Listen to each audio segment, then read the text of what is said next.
ये देखो, अगर हम अपने सोशल मीडिया से अपने अकाउंट को डीएक्टिवेट भी कर दें पर हमारी फ़ोटोज़ टैग्ड रह जाएं तो हमारी वो फ़ोटोज़ ऑनलाइन रह जाती हैं। ज़रा ये देखो, अब ये जो 3 फ़ोटोज़ हैं इनमें ये लड़की कॉमन है। हो सकता है इन लोगों का अफेयर हो। कौन है ये? विक्की मारिया, ये इसका नाम है, ये इसका घर, प्रोफाइल। काकनाड की एक एमएनसी में काम करती है। नहीं, ये वहाँ काम करती थी। इसका नंबर तो आसानी से निकल आएगा। सेल्यूलर कंपनीज तो मैंने पहले ही हैक करके रखी हैं। वो मैंने पुराने किसी प्रोजेक्ट के लिए हैक किया था सर। ऐसे क्यों हैक करूँगा? आप लोग करते हैं तो सोशल सर्विस कहते हैं, हम करते हैं तो हैकिंग कह देते हैं। Look at these numbers. 7 phone number हैं इसके, जिनमें से एक्टिव एक ही नंबर है मरीन ड्राइव के पास, इन 3 बिल्डिंग्स के बीच। वेट, ये बीच वाली बिल्डिंग है 201। पक्का यही है? तुम्हें कैसे पता? बिरयानी पसंद है आपको? क्या मतलब? इसे भी बिरयानी पसंद है। मेरा मतलब यहाँ से बिरयानी ऑर्डर की गई है, उसी से पता लगा है।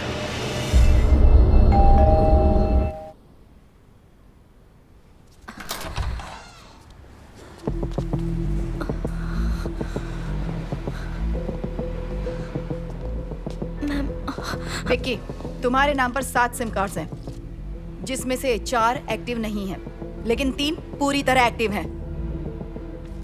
और ये नंबर अभी कौन यूज कर रहा है? किसे दिया है तुमने ये नंबर?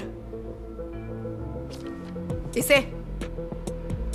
प्रीति, अपना टाइम वेस्ट क्यों कर रही हो? एक काम करो, सीधा इसे अरेस्ट करो, वहीं कार्रवाई करेंगे। फिर वहां बोलेगी तोते की तरह। आप सही कह रहे सर। पुलिस स्टेशन के अंदर इसकी खातिरदारी अच्छे से मैं ही करूंगी। चल उठ, बोला ना उठ। समीर जेल से छूटने के बाद मुझसे एक बार मिलने आया था, तब मैंने उसे एक फोन और सिम कार्ड दिया, और उसके बाद मेरी उससे कोई बात नहीं हुई। उसने अब तक मुझे कोई मैसेज भी नहीं किया। इसके अलावा मैं कुछ नहीं जानती। प्लीज मेरा यकीन कीजिए।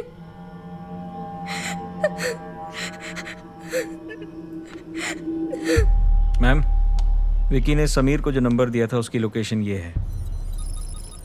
ये तो मछुआरों का मोहल्ला है।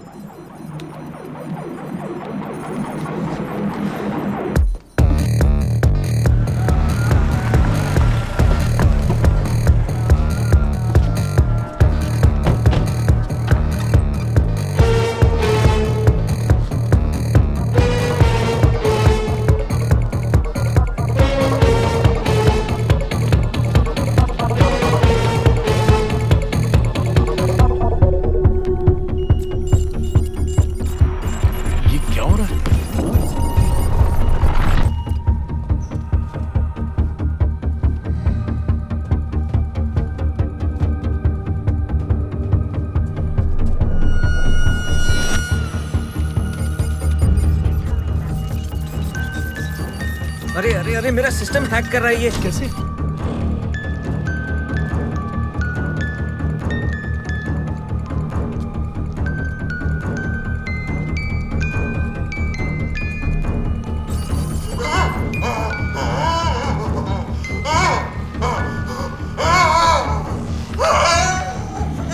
इब्राहिम कोशी।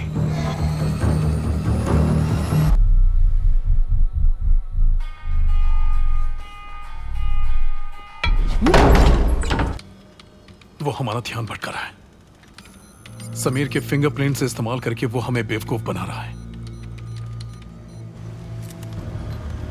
कोकेन समीर की डेड बॉडी हमें कल शाम को मिली। इसकी मौत जहर खाने से हुई और बॉडी की हालत बहुत खराब थी। इस केस से समीर का कनेक्शन अब तक पता नहीं चला है।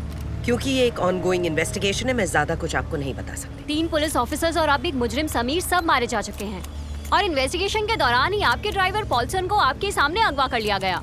क्या ये केस वाकई पेचीदा है या फिर हमारी पुलिस फोर्स में ही दम नहीं है? Mind your words. पिछले कुछ दिनों से सारे पुलिस ऑफिसर्स 24 घंटे ड्यूटी कर रहे हैं। तुम मीडिया वालों को इल्जाम लगाने के अलावा और कुछ आता है? तुम्हारी न्यूज की वजह से लोग पैनिक करते हैं। ये तो तुम्हारी किस्मत अच्छी है कि कोई तुम्हारा इंटरव्यू नहीं लेता। Madam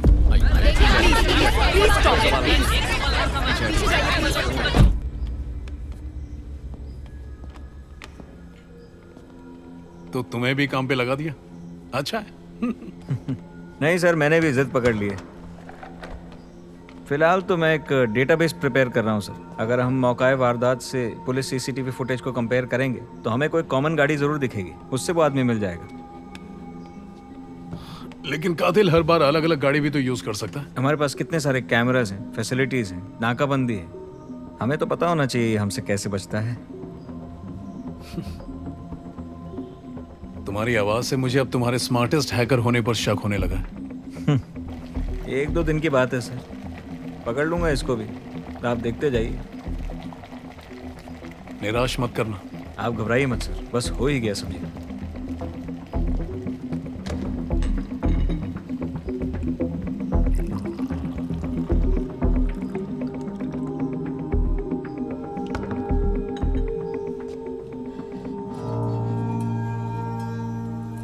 Andrew, yes sir. जरा ये देखना। ओके, चलना सरकारी डब्बे। लेड कार्बोनेट भाप के संपर्क में आने से ये रंग बदलता है। इसे तांबे की मूर्ति में मिक्स किया है।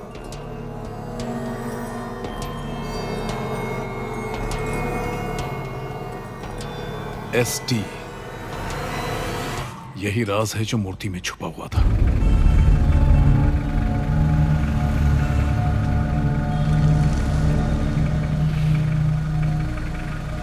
मैडम आ गई। मैम, उस मूर्ति में SD नाम के किसी शिल्पकार का नाम लिखा हुआ है। हमने पता लगा लिया है। सुधाकर देवलोक नाम है उसका, जिसका गांव यहां से 5 घंटे की दूरी पर है। सुधाकर। और हमने उस गांव के 2 पुलिस वालों को उसके घर के बाहर नजर रखने के लिए खड़ा किया हुआ है। हम अगर अभी निकलेंगे तो सुबह तक पहुंच जाएंगे। सुधाकर सुबह का सूरज देख पाए उससे पहले हमें देखेगा। तो चलो चलते।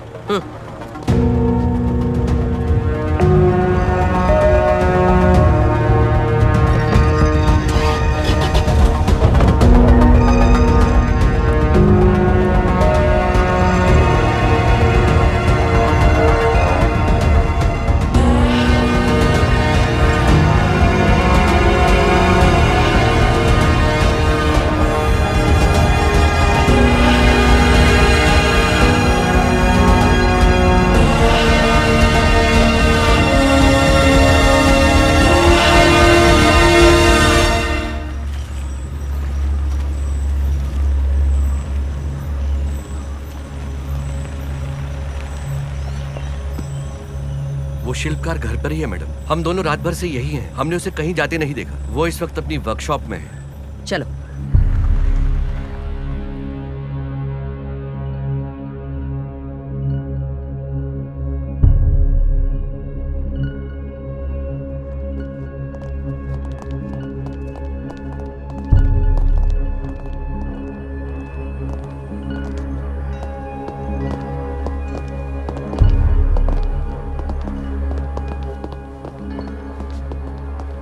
पुलिस वाले हो ना? आपके जूतों की आवाज से मैं समझ गया। मैं जानता था उन मूर्तियों के बारे में जानने के लिए आप मुझ तक पहुंच ही जाएंगे। जब मैंने उन हत्याओं के बारे में सुना तो मैं खुद चाहता था कि आप मुझ तक पहुंचो। उन सारी मूर्तियों का शिल्पकार मैं ही हूं। आज से करीब 6 महीने पहले कोई मुझसे मिलने आया था।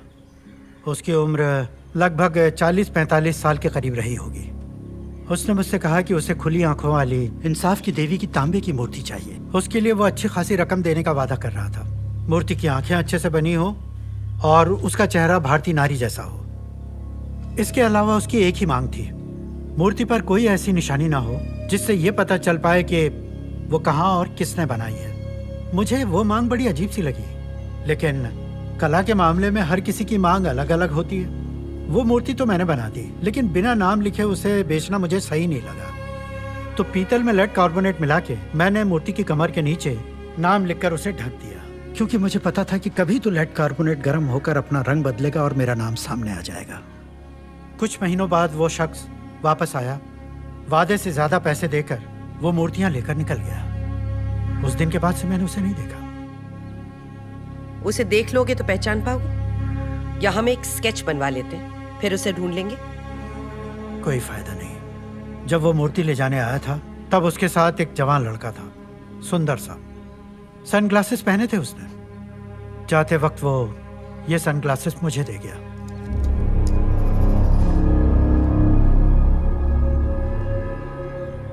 उन्होंने मेरी आंखों की रोशनी छीन ली ताकि मैं उन्हें पहचान न सकूं, और एहसान करते हुए ज्यादा पैसे दे गए। ये मेरी बेटी है मैथिली, कोयम्बटूर के एक कॉलेज में पढ़ाती है। आपकी सोशल मीडिया की पोस्ट देखकर ये पुलिस स्टेशन भी गई थी। तो फिर कंप्लेंट लिखवाए बिना वहां से चली क्यों गई?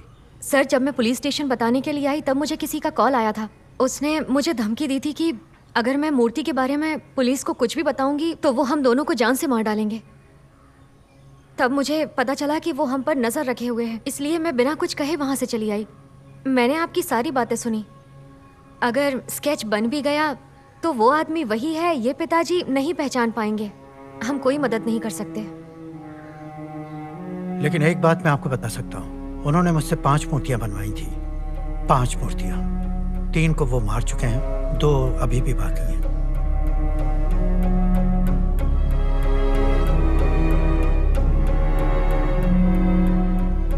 ओके सुधाकर जी,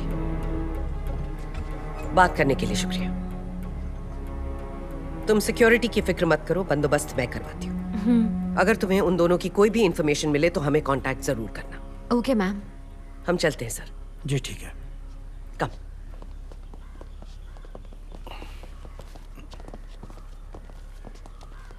ये मेरा कार्ड है, अगर ट्रॉमा काउंसलिंग की जरूरत पड़े तो आ जाइएगा। जरूर। Thank you.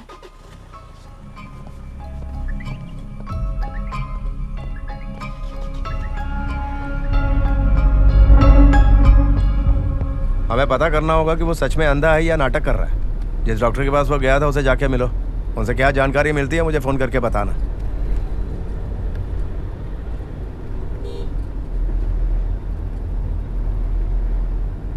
लगता है ये भी खोटा सिक्का ही निकलेगा अनवर। हमें अपना तरीका बदलना होगा।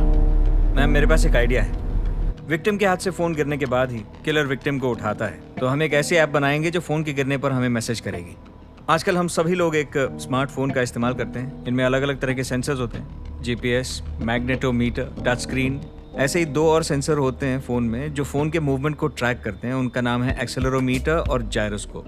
तो मैंने क्या किया है, एक्सेलेरोमीटर का एक प्लगइन बनाया है। ये प्लगइन हम अपने पुलिस डिपार्टमेंट की ऑफिशियल ऐप पे अपलोड कर सकते हैं। फिर ये ऐप जिस भी फ़ोन पे हो, हम उस फ़ोन पर अपने कंट्रोल रूम से नज़र रख सकते हैं। उससे क्या होगा कि ये फ़ोन कभी भी किसी के हाथ से गिरेगा तो उसका नोटिफिकेशन हमें यहाँ पर मिल जाएगा। पर एंड्रू, वो खूनी तो हमारी सारी चालें जानता है, वो इसका भी कोई तोड़ निकाल लेगा। नो मैम, हम तो दिन में कितनी ऐप्स डाउनलोड करते हैं, ये भी उन्हीं में से होगी। इसमें कोई नुकसान तो नहीं है, ट्राई करके देखने में क्या जाता है मैडम। वैसे हमारे पास और कोई रास्ता नहीं है।